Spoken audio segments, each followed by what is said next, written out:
What is up, though, Lions fans? It's your boy Chef, and we are back. You already know what time it is. It is time for the YAK Pod, episode number 47. Now, we got a lot of things to talk about today. A little bit of miscellany going on across the Twitterverse. A few stories here and there. So let's go ahead and talk about it. But before we go ahead and get to that, I'm going to ask you to go ahead and subscribe. Hit that little button down there. Smash that like button. Turn on your notifications and do the share thing, because it helps get the algorithm on my side. And if you are enjoying this content, you want the algorithm on my side. Let's go ahead and get right to it. Now, the most interesting thing that I saw was DJ Reader was not about to be let out of the building. He was just like I said, I said, lock DJ Reader in the building. Do not let him out. Do not let him leave Detroit. Send someone to send for him his things. Send his things on over. I said that. You can go back and look. I said, just send them an address and they can send you things. And then I said, well, once you sign, then you can go back to Cincinnati and you can get your things. It looks like Brad Holmes and Dan Campbell had the same kind of idea going on, because apparently, according to DJ Reader himself, when he looked at the itinerary, they gave him a one-way ticket to Detroit. That's right. They bought his ticket and it was a one-way. So by the time he kept asking his agent, he had been in Allen Park since 8 o'clock, and it was about 5 o'clock, and he still didn't have a ticket home. And they said, they're not letting you leave. The agent said, we're trying to get that deal done. And he said he walked by somewhere, and it was someone inside of a door somewhere. And he was walking down the hallway, and he said, we're not letting you leave until we get this deal done. That's what they said. So pretty much the Lions held DJ Reader hostage and left him in the building. And it was that until he put pen to paper, they were not about to let him leave. They were not about to let him leave. And I'm here for it. I am here for it. I do not mind that, because that's what I was saying. I didn't know that they would actually do it. I didn't know they'd actually do it. I didn't know Brad Holmes and Dan Campbell would get down like that. I just didn't know. I was saying it as a fan, and that's what they did. They did not let him leave the building, and I'm super excited that they didn't let him leave the building. That's crazy, though. That is some crazy stuff, that they did not let that man out. No ticket home. You want a ticket home? You sign this contract, and then you can get a ticket home.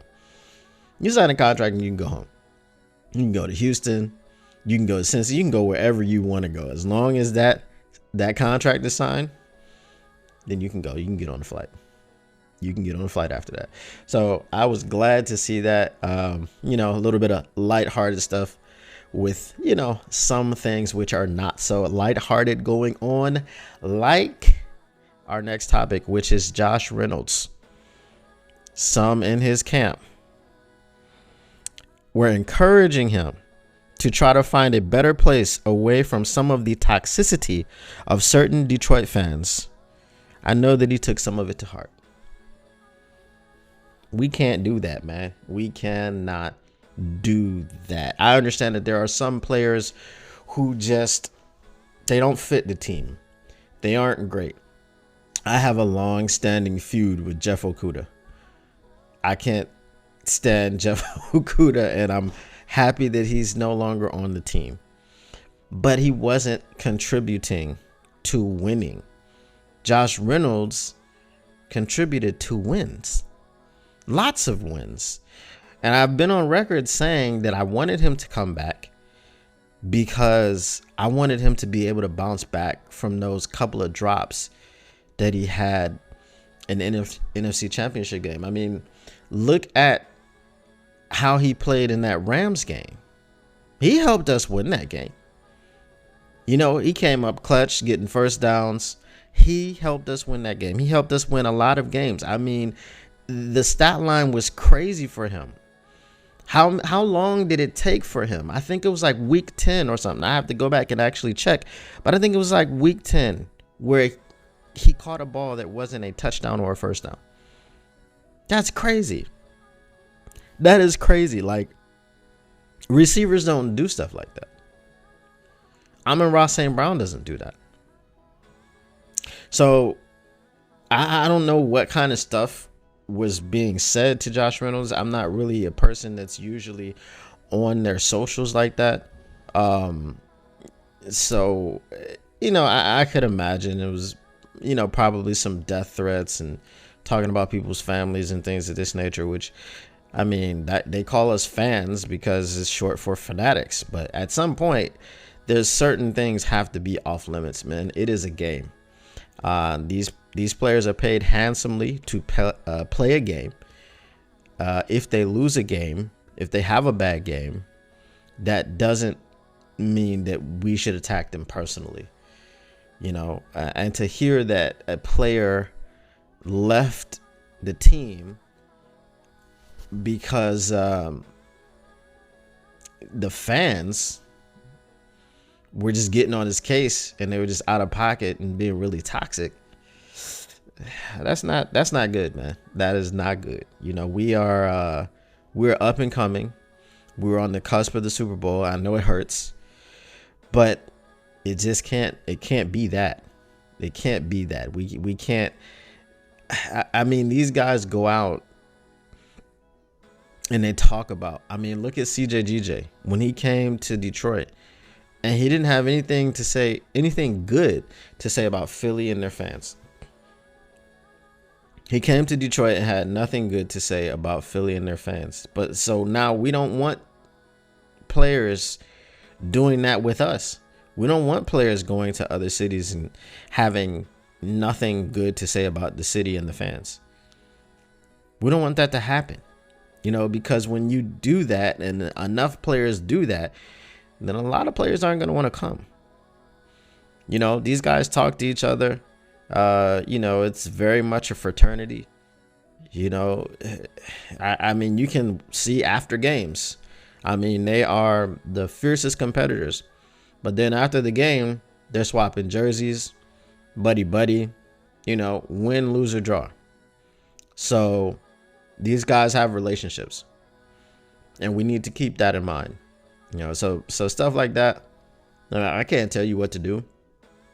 I can't tell you who to be. But like I've said before, it's just about being a better person, man. Just because we have this anonymity in this Twitter and X, Instagram, all this social media, and people can't get to us physically, that doesn't mean that we should, show our ass, so to speak. So that's a bad look. That's a bad look. So whatever fans that were doing that, that's bad. That's a bad look. And we need to do better. We need to do better as fans. We need to do better as people. It's a societal problem, but I'm not going to get too deep into that. But we just need to do better, man. We need to do better. Hey, you could be mad at a man because he dropped some passes. And that's just as far as it needs to go. He dropped passes. I don't know too many people. I know a lot of people like, I'm not going to watch the Super Bowl this year. Bruh. Hey, we lost. We weren't in it. Dan Campbell told the team, the actual players, Dan Campbell said, go ahead and watch the Super Bowl. And as a fan, I haven't missed a Super Bowl. I can't remember missing one. So, I definitely didn't miss this one. I definitely saw the Chiefs beat the 49ers. Just like last year, I saw the Chiefs beat the Eagles. I'm not missing the Super Bowl just because we missed it by a half. There were some drop passes, but there were a lot of things that happened in that game. And it wasn't all on Josh Reynolds. So, again, not a great look, but just let's try to be better. That's all I can say for that. Moving on to the next topic. We'll stay with receivers. it's looking like the Detroit Lions have interest in Bengals mainstay Tyler Boyd. Now, I don't have to really spend too much time on this because we know that Tyler Boyd is a beast. We played the Bengals a couple times when Tyler Boyd was there. He has nice games against us. He has big catches. He does work. And if we're replacing Josh Reynolds with Tyler Boyd, I'm all for it. There's really not too much that can sway me from saying that if you bring Tyler Boyd in, you're good. Tyler Boyd, sure-handed, makes big plays in big moments, can be counted on. He could be another security blanket type of player for Jared Goff. I mean, he's already got Amon-Ra St. Brown. He's got Sam Laporta. So now if you give him another security blanket type of player, he's just really comfortable. And that's really what we want for Jared Goff. And we're going to get into Jared Goff next. But also, guess who else has interest in Tyler Boyd? The San Francisco 49ers. San Francisco 49ers have interest in Tyler Boyd. So, buddy, we are starting to get into the thick of things. We are starting to get into the contender situation. We'll see if Tyler Boyd wants to come to play for the Detroit Lions. And we have a guy that I just talked about at the beginning. Oh, DJ Reader was his teammate. DJ Reader was his teammate in Cincinnati. And if DJ Reader wants to share that story about being locked in Allen Park and not being able to leave and still signing that contract, he wants to share that with Tyler Boyd, be my guest.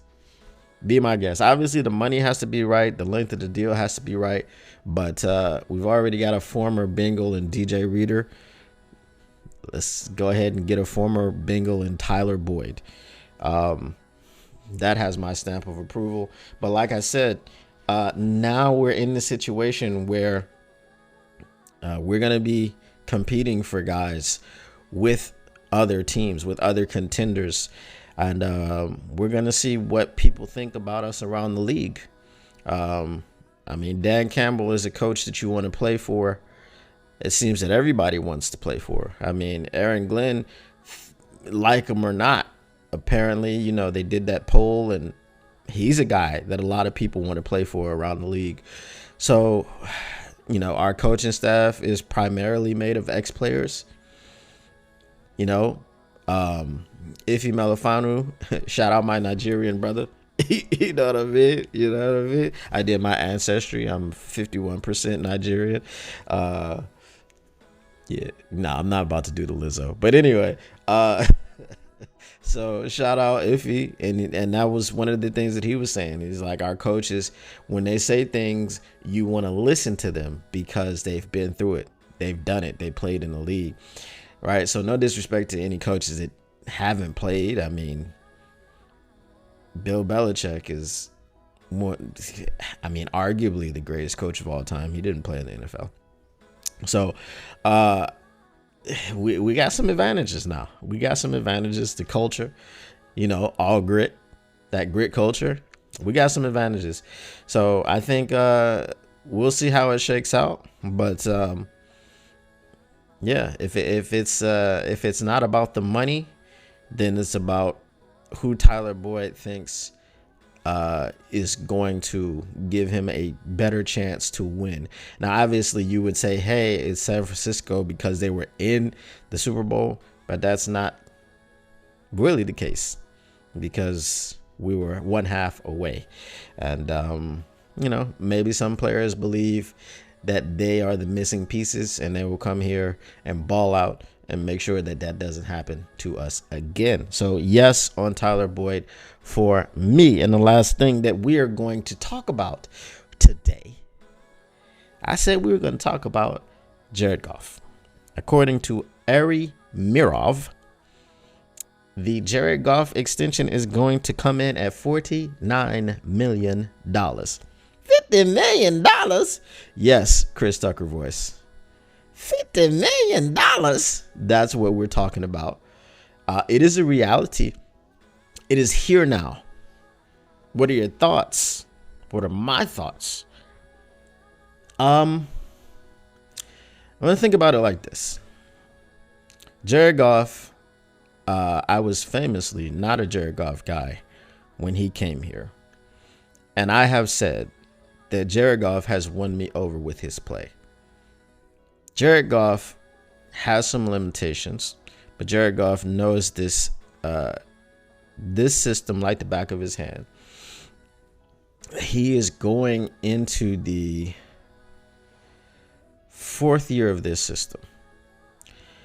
Ben Johnson will have now been his offensive coordinator for 3 years. Dan Campbell talked about continuity. He talked about the fact that guys that were in the building already and have been in the system, it's no longer about learning the playbook. It's no longer about learning the system. So they are ahead of schedule. Obviously, you have new players coming in every year, and they have to get acclimated, but the core guys do not have to get acclimated. All they're doing is honing their skills and getting better at the game of football without having to think about what they need to do, where they need to go, where they need to line up, because now it's become second nature because they've been here for 4 years. And they've been running this particular Ben Johnson system for 3 years. So I know we got all the Hendon Hooker hype, and some of that was stoked. Some of those flames were stoked by Lee McNeil. He said because that arm is buttery smooth, and you're gonna see it. You're gonna see it in the preseason. You're gonna see it. You gonna see it, believe me. So yes, obviously Hendon Hooker is like the shiny new toy she can't wait to play with. Pause. But we do know what Jared Goff is. We do know that Jared Goff can command this team. We do know that Jared Goff can get us to a Super Bowl. Because the NFC championship game wasn't on Jared Goff. Jared Goff did not have a spectacular flame out on the biggest stage and be the reason that we didn't get to the NFC championship game. Now, we talked about Josh Reynolds earlier. He put a pass right on the money to Josh Reynolds. Josh Reynolds just didn't catch it. Jahmyr Gibbs fumbled. Our defense was missing tackles. It was just a complete team failure in the second half. So with the way that Jared Goff played in the first half, he played well enough to get us to a Super Bowl. The whole team played well enough for us to be in the Super Bowl in the first half. We just didn't do that in the second half. So look, let the capologists do what capologists do. NFL contracts are never what they say they are. They're not fully guaranteed. A guy can get $60 million converted to a signing bonus and have a $1 million cap hit. They're just not real. They're just not real in the sense of when you see a person that's making $49 million for the year, even if he makes that $49 million per year, what does that mean for the team? And the way that the cap is manipulated, they do play cap gymnastics. As I understand, as I said before, the secret sauce is Mr. Saucner, who works with Mike Disner. They're the capologists, so they know what to do and how to do it, and they know how to structure these deals. So I'm going to say, if it comes down to Jared Goff gets paid $49 million a year, this is the going rate. This is what quarterbacks are getting paid now. Each quarterback is just going to make more money, and that's just how it works. Especially if you are one of the it guys. And like it or not, Jared Goff is an it guy. I mean, he is the leader of the NFC Championship runner-up Detroit Lions. That's just the way it is. So I know it's a polarizing situation because like fans are like, okay, we want Goff, but let's pay him $30 million. That's not the reality. Jared Goff is not one of those middling quarterbacks. You know, despite what you think of his limitations, he's not very mobile, or whatever the case may be. And obviously that's the way that the league is going right now. But that's just the way it is, man. He's not in that class of guys that you shouldn't pay. You know, he's not in that class. So like I said, he's been doing this since he got here. You know, he had a rough patch this year. And me personally, I'm going to try not to get too down on Jared because, I mean, he hasn't gone as far as I've ever seen because obviously I've been a Lions fan a long, long time. So I did see Barry Sanders get to the NFC Championship game. But they got pasted. I mean, they got pasted by the Washington at the time Redskins, who were the eventual Super Bowl champions. But this team, they almost did it, and Jared Goff was at the helm of that. Jared Goff was at the helm of the LA Rams. I think they were LA at the time. The LA Rams, when they got to the Super Bowl and lost against the Patriots, but so did most teams. so did most teams. When you got to the Super Bowl against the Patriots, you lost. That's why Tom Brady won 6 championships with the Patriots. But yeah, man, I don't care. You know, you pay him $49 million, and we let the capologists do what they do. We let the chips fall where they may. We know where Jared Goff can take us. We know that. And we're all expecting to get back this particular coming year. We're excited. We got the draft coming up. The end of the month. We got new uniforms coming up in a few weeks. We got new players we've already signed. We got people getting locked in buildings. We got another guy. The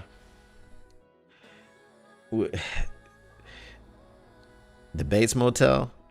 You know what I mean? Shout out my guy Sai. He said, he just thinks about death when he thinks about the Bates Motel. And I said, well, hopefully, when other teams think about the Bates Motel, they'll think that it's death to their chances of winning. That's good for us. So we don't have him yet. We've reached out to him. Stop playing. Hey, Jake. Stop playing, Jake. Stop playing. Tell the Lions yes. Tell them yes. Answer the text. Pick up the phone. Stop playing. We need you here. We want you here. You play here already. You play in Ford Field already. Stop it. Just switch your uniform. Switch your uniform and come on through. But anyway, that is all the time that we have for today. If you didn't subscribe on your way in, make sure you subscribe on your way out. If you didn't smash the like button on your way in, make sure you smash the like button on your way out. If you already subscribed, I appreciate you. If you already subscribed, I would appreciate you sharing, letting everybody know what is going on here, what is going down, and how we're getting down.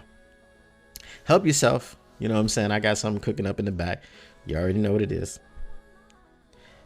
But until next time, as always, peace.